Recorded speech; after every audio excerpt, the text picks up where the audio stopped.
తులారాశి వారు. ఈ తులారాశి వారికి ఈ వారంలో మొత్తం 4 గ్రహాలు అనుకూలంగా సంచరిస్తున్నాయి. మంచి ఫలితాలను, లాభాలను మీరు అందుకుంటారు. పంచమంలో రవి సంచారం వల్ల మీకు రావాల్సిన ఆదాయం వాయిదా పడుతుంది. ఆ విషయంలో తగు జాగ్రత్తలు తీసుకోవాల్సి ఉంటుంది. లాభంలో కేతువు సంచరించడం వల్ల వృత్తి, ఉద్యోగ, వ్యాపారాల్లో నిరాడంబరంగానే మంచి అవకాశాలను అందుకుంటారు. ఆదాయం కూడా అందుకుంటారు. దశమంలో చంద్ర సంచారం వల్ల వృత్తి, ఉద్యోగ, వ్యాపారాలను సజావుగా సాగుతాయి.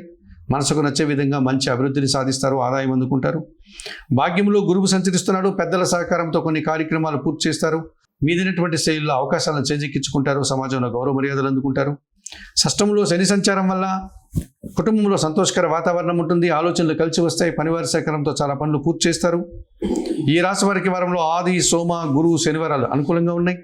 దానాలు ఇచ్చేటువంటి క్రమంలో బుధవారం రోజు ఆకుకూరలు కానీ, కాయగూరలు కానీ పేదవారికి దానం చేయండి. స్తోత్రపారాయణ విషయంలో శ్రీరామరక్షా స్తోత్రం ప్రతినిత్యం చదువుకోండి. ఆలయ సందర్శన కార్యక్రమం భాగంగా తులారాశి వారు సీతారామచంద్రమూర్తి ఆలయానికి వెళ్ళి స్వామివారిని దర్శించి నమస్కరించుకోవడం వల్ల సంతోషంగా, ప్రశాంతంగా ఉండగలుగుతారు.